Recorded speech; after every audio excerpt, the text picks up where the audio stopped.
बड़े मज़ेदार drama seasons और भाई मैं कह रहा हूँ समझ नहीं आ रही कि केड़ी शै नूं वेखिए ते किहनूं छड़िए यार। लाइक क्या हो गया, इतना अच्छा काम कैसे होने लग गया। चलो जी बीच में कुछ चुस्से भी बज रही हैं लेकिन इतना ही अच्छा काम होने लग गया। बट अच्छी बात है, मैं तो कहता हूँ I am enjoying the way people are producing अच्छा कंटेंट। इसी तरह एक प्रोडक्शन जिस पे मैं आजकल बहुत ज़्यादा बात भी कर रहा हूँ, देख भी रहा हूँ, और वो ड्रामा सीरियल शेर है। इतनी थ्रिल एपिसोड थी भाई, धड़ाधड़ उसके अंदर ए विराज फाश, ए विराज फाश, ए विराज फाश, ए विराज फाश। भाई वो तो ओपन ही होते चले गए। रिश्तों को ना समझना पड़ता है, रिश्तों को निभाना बहुत मुश्किल है, और इसमें एक औरत क्यों इतनी बिटर हुई है ये ग्रेजुअली समझ आई है। और उसमें जो है क्या कहते हैं, उसकी माँ जो है बहुत ज़्यादा सपोर्ट कर रही है।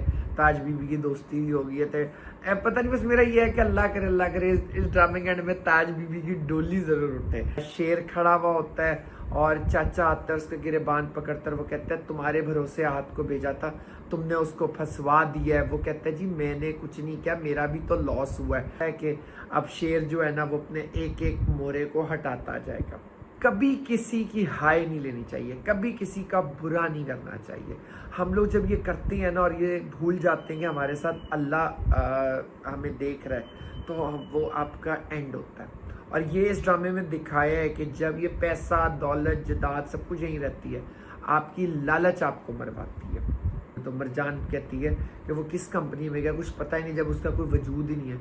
वो कहता है मैं तुम्हें जवाब देनी हूँ, तो वो कहती है मुझे तो जवाब दो। वो कहता है आओ फिर मैं तुम्हें जवाब देता हूँ। और उन्होंने गड्डी च चुक के वो ले जाता है एक जगह, तो कहता है कोठी वेख तेरे मियाँ दी है, ऐसा तेरे घर तो दाने भी हमारी ज़मीनों से जाते थे।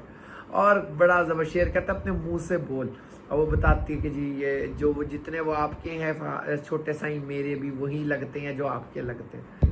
फिर एक और मैसेज अगर मैं कहूँ कि वो कमर पे उसके उनके जब आप अंधा एतमाद करते और अपनों से हसद या उसकी वजह से उसकी माँ ने अतीका ओडो ने जो बड़ी अम्मी है उन्होंने अपनी बच्चियाँ उसके उनको दी, और क्या कहते हैं वो लालची बनता था और उसके बच्चे भी, तो ये नुकसान वो भुगता है उन्होंने।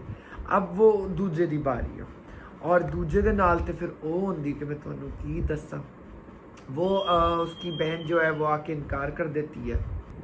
शेर की बहन शेर के पास आती है और वो कहती है भाई मैं अभी शादी नहीं कर सकती। वो कहते हैं क्यों क्या हुआ है? वो कहते हैं तुम्हें पसंद नहीं है? वो कहते हैं नहीं बस भाई मैं शादी नहीं कर सकती। चलो फिर हम दोस्ती कर लें। पीछे से शेर ये सीन देख लेता है, फिर जो शेर उन्होंने कुत्ते की तरह कुटता है, तुम इतने घटिया आदमी हो और तुम ऐसे और तुम वैसे हो।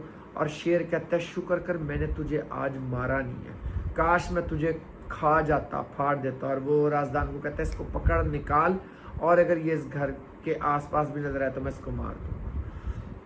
चाचे की सीटी गुम हुई भी कि ये हुआ क्या है, कि ये तो उनका तो जो बिछाई हुई बिसात थी वो तो सारी ख़त्म हो गई है। उस बच्ची ने स्टैंड लिया और जिस तरह फिर देखो सारे इकट्ठे हो गए, अब उसको कहीं ना कहीं हेल्प आउट करेंगे, उसको सपोर्ट करेंगे। सो आई बिलीव कि बच्चियों को थोड़ा सा डर और खौफ की जगह करेज करनी चाहिए। It was a very good message and I give 10 out of 10 to this drama just to give courage। एक भी बच्ची को इससे करेज होगी, बच्ची को बच्चे को जो इवन के मेल अब्यूज़ हो रहा है और वो अगर बता सकें तो बहुत बड़ी बात होगी। Overall it was a fantastic episode. I am really looking forward for another one. हाजिर होते हैं एक और मज़ेदार से रिव्यू के साथ। Stay safe, stay healthy. अल्लाह हाफिज़।